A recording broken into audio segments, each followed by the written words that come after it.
Hey guys, morning. Hey Brian, how are you? I'm doing good. Hey, I want to ask you a little bit about just maybe what you can learn about where you guys are at defensively when you have to go on the road and play a kind of veteran offense that's pretty strong and coastal. I mean, what's that experience do for you, and what did you learn about where you guys are at?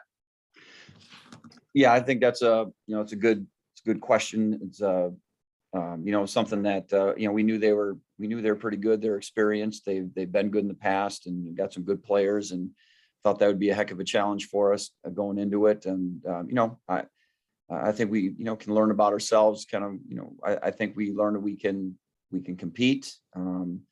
We're not afraid of giving effort and things like that. But I also know that we have to clean up what it is that we're doing as well. Sometimes we just weren't that clean at some of the things we were trying to do, and that's kind of team that would exploit those things. So I think it shows us that there's we have potential.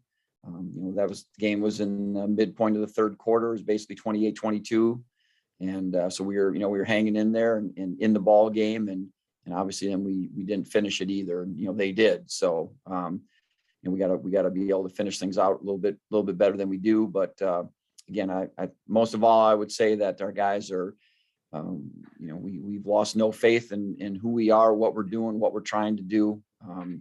There's points of the game where we can execute and do a good job, but I think we can see that we've still got a ways to go to. But were there maybe a couple of things that you saw that you felt were like really positive or good signs about at least part of what you're doing defensively? Well, yeah, we had a plan going in for some of their option offense, some of the things that they did. I think when they did what we had really prepared for, I thought we were pretty strong. Now, they actually did a few things that we weren't exactly prepared for. And, it took us a minute to figure some of those things out. And so to their credit, but I think it showed that we can take a game plan and execute it. And, so I think that's certainly a positive thing. How would you assess the play of the linebackers through the first couple of games? Where would you like to see those guys improve? Well, I think we've been, isolating on a few of those guys, four or five of those guys that are playing, significantly more than others. And, I think one thing we've got to keep doing better, that position group, but every position group is just, bring more physicality. We play with high effort, but we're not always probably as physical as we need to be, and there's a physical part of being physical, and there's a mentality of being physical. And I think we need to make sure that we have the mentality of physicality, and hopefully that'll help us. And I think that's just not only that linebacker position, but really that's defensively across the board. We've got to take it to people a little bit more than we do once in a while. And that's something obviously that we're working on all aspects of that. And then as you're prepping for Baylor, what kind of stands out about their offense? What makes them effective? Well, they really don't do a lot or haven't done a lot so far. But what they do very efficiently and effectively, and they can dress it up in enough ways where it's hard to really zero in on one specific thing. They're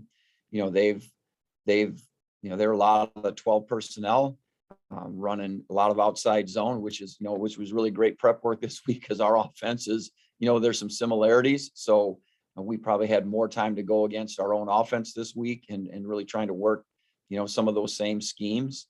But they've got motions, they've got 2 or 3 different play actions that come off of similar looks. So, and I think that's what they do well. I think they're keeping it fairly, keeping it simple, but they're really executing the heck out of things. And, obviously it's worked pretty well for them so far. And we can kind of trace back to last year, looking at even BYU last year. And they're very similar to even what BYU was last year, which is, where the coordinator came from. And he's bringing that mindset here. And again, they're they're putting a premium on execution of things. And quite honestly, they've got a few good players too, and that makes that execution look pretty good. Any major differences between what they were doing week 1 and week 2 to kind of explode at least on the scoreboard like they did in week 2?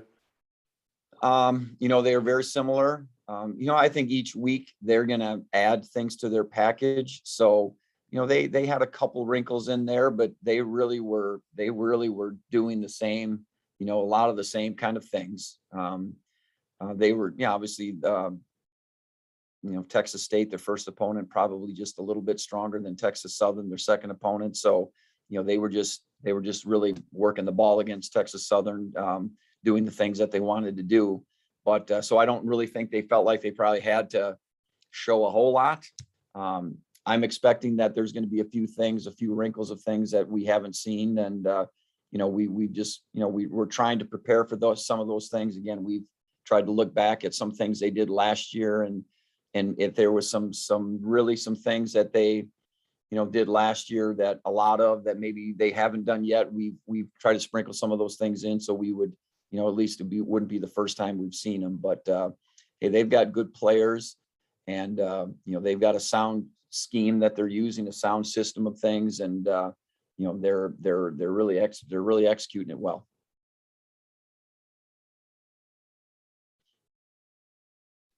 Brian, I think Lance a couple times this week has sort of compared Baylor's quarterback's athleticism to Jason's. Are there other sort of comparisons that you're able to make from what you all have at Kansas to what Baylor's offense has that's sort of helped you out in practice, or like the wide zone like you were talking about?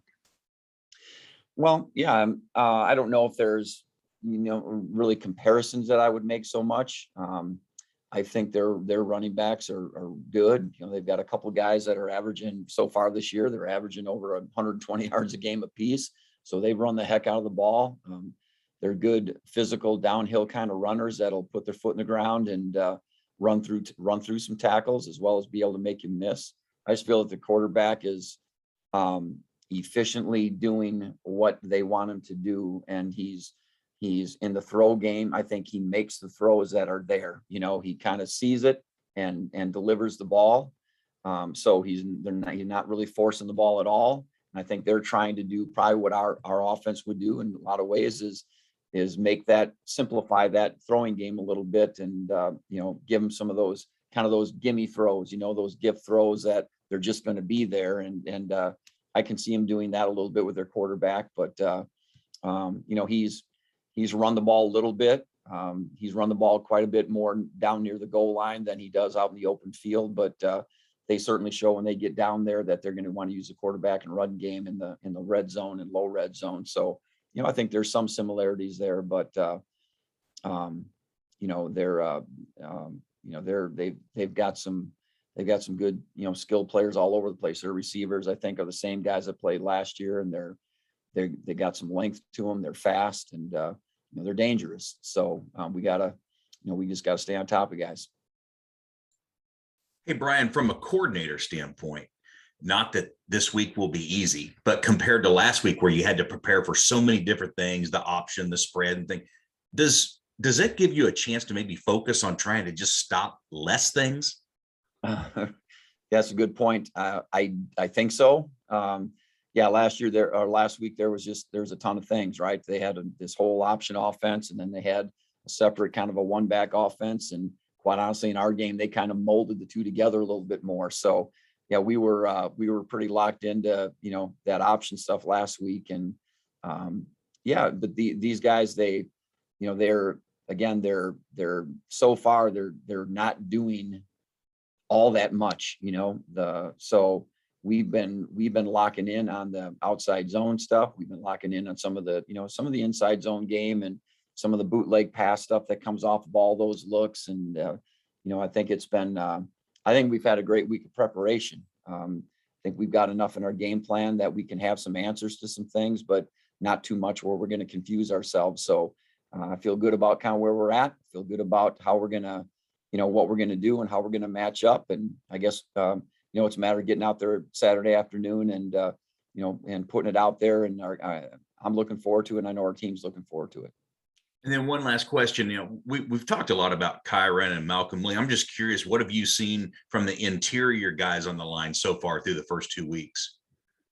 Well, I think, just the physicality part of things, we just got to be able to, we got to be coming off the ball and making sure we're getting some knockback on the offensive line. And, we've been rotating a bunch of guys through there. Losing Sam Burt, obviously early in the first game, he was our, biggest, strongest, most physical player we had in there. So we've been shuffling a bunch of guys through there and trying to keep guys fresh, and we just got to keep them coming. I don't know that I can't say that, that's been a huge weakness for us.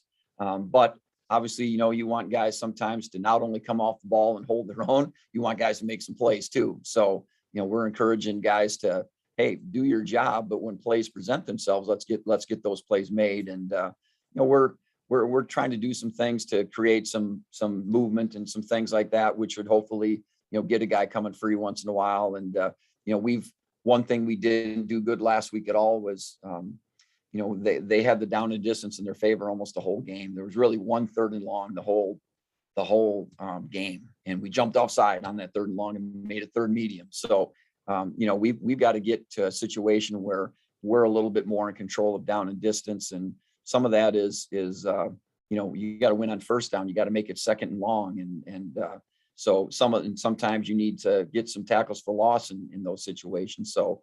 So we've got to create some things, make some things happen where maybe we can hit a guy for loss. And obviously the D tackles are part of that movement scheme too. Thank you. What have you seen so far from the young safeties, Burrows and Jason Gilliam? Well, yeah, they've been getting their shots. They've been playing pretty decently. OJ didn't play quite as much last week just because of the team that we were playing, probably a little bit more. But I'm certainly anxious to play OJ Burrows in a game more. I'm anxious to get him in there because he's dynamic in passing situations, and so we've got to get to those situations again. We just didn't get to that last week very often. They only had 9 3rd down attempts so in the whole game. So obviously that kind of says where the game was at a little bit. But Gilliam's been doing fine. He's been playing a lot in some of our substitute packages and doing a good job. And, some of it's, you got to learn on the job, and there's no exception, for experience, and they're gaining experience, and they're getting better at things. And obviously they're developing confidence, and I'm developing confidence in them. And I feel like I can put those guys in there, and they're going to do more than hold their own in relief of, Kenny and Ricky Thomas. Those guys they're quality backups right now that are able to step in at any moment and could play a significant amount and do a good job.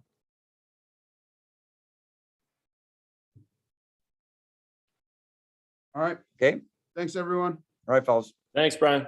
Thanks. Thank you.